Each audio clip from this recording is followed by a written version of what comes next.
মাধ্যমিক school certificate SSC ও সমমান পরীক্ষায় সিলেট বোর্ডে পাশের হার কমেছে, তবে জিপিএ-5 বেড়েছে। এবার এই শিক্ষা বোর্ডে পাশের হার ৭৩.৩৫%। গত বছরের তুলনায় এবার পাশের হার কমেছে ২.৭১%। গত বছর পাশের হার ছিল ৭৬.৬%। এর আগের বছর ২০২২ সালে পাশের হার ছিল ৭৮.৮২%। পরিসংখ্যান অনুযায়ী গেল কয়েক বছর ধরে ফলাফল বিপর্যয় ঘটে আসছে। গত বছরের মতো এবারও এসএসসি ও সমমান পরীক্ষায় পাশের হারে দেশের সাধারণ ৯টি শিক্ষা বোর্ডগুলোর মধ্যে সবার নিচে রয়েছে সিলেটের অবস্থান। শৌখিনতায় নবাবী আভিজাত্যের পাঞ্জাবি নিয়ে নবাব আরং পাঞ্জাবি এখন বিয়ানীবাজারে। জামান প্লাজা, দ্বিতীয় তলা, বিয়ানীবাজার।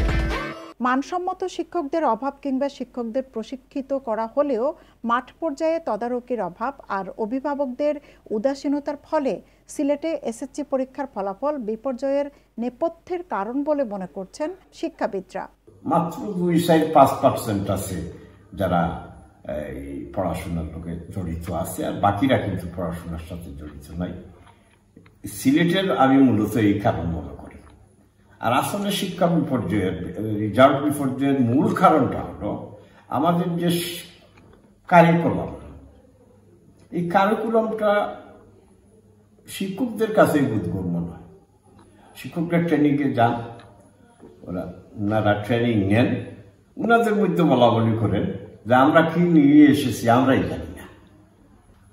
কিন্তু পাশ্চাত্য দেশের বাস্তবতা এবং আমাদের বাস্তবতার মধ্যে যে আকাশ পাতাল ফারাক, সে কথাটা আমরা বোঝার চেষ্টা করি না।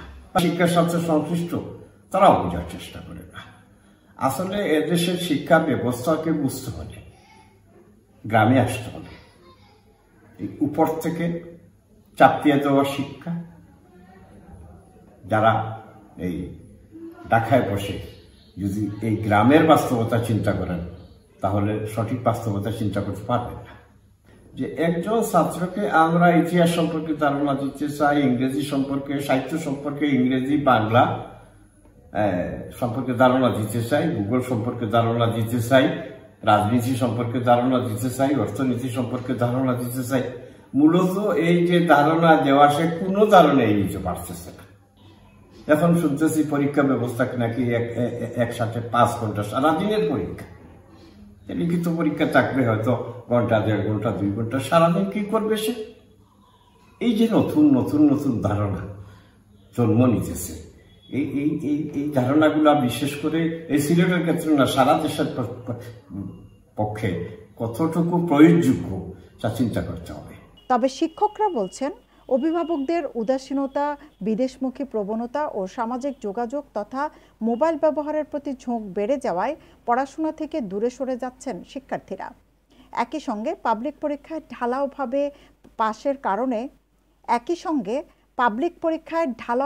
পাশের কারণে পড়াশোনার প্রতি মনোযোগ হারাচ্ছেন তারা।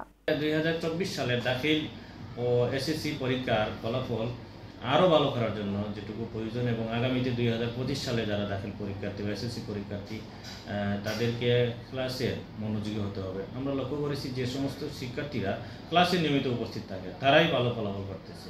এর পাশাপাশি যারা শিক্ষক আছে, শিক্ষকরা ক্লাসে যাতে নিয়মিত পাঠদানে তারা আরও আন্তরিক থাকে, এবং গণপ্রজাতন্ত্রী বাংলাদেশ সরকারের শিক্ষা মন্ত্রণালয় শিক্ষকদেরকে যেভাবে প্রশিক্ষণ দিচ্ছে এবং যে পর্যন্ত বিগ বাজেটে তারা শিক্ষকদেরকে তৈরি করতে চাচ্ছে, সেই প্রশিক্ষণ নিয়ে প্রশিক্ষণলব্ধ জ্ঞানকে আসলেই শ্রেণীকক্ষে বাস্তবায়িত করতে হবে। ওই প্রশিক্ষণলব্ধ জ্ঞান শ্রেণীকক্ষে বাস্তবায়ন না করে শিক্ষক নিজের মধ্যে রেখে দিচ্ছে, সেটা চর্চা নিজেরা করতেছে না, এতে শিক্ষার্থীরা উপকৃত হচ্ছে না আমি মনে করি। আসলে অভিভাবকের সচেতনতা শিক্ষার্থীর জীবনে অনেক গুরুত্বপূর্ণ, এবং তাকে গাইডলাইন করার অভিভাবক হিসাবে আমাদের অভিভাবকরা, মফস্বল এলাকার অভিভাবকরা অনেকটা তারা খামখেয়ালি বনা থাকে, বাচ্চাদের স্কুলে পাঠিয়ে দিয়ে তারা আর খবর রাখে না। অভিভাবক যদি সচেতন থাকে তাদের কারণেই শিক্ষকরাও সচেতন হবে, এবং উভয় পক্ষ যদি আন্তরিক থাকে তাহলে তার বাচ্চা একজন শিক্ষার্থী তার ভালো ভবিষ্যৎ অর্জন করতে সক্ষম হবে। আমি মনে করি অভিভাবকরা আরও সচেতন হবে, তার স্কুলে কখন যাচ্ছে, কখন আসতেছে, স্কুলের টিচাররা কী ক্লাস দিচ্ছে, সেটা বাড়িতে যদি একটু তত্ত্বাবধান করে তার অভিভাবকরা, বাচ্চার জন্য অনেক উপকার হয়। এই বিপর্যয়ের উত্তরণের সংকট কাটিয়ে উঠতে শিক্ষার্থীদের স্কুলমুখী নিশ্চিত করতে হবে।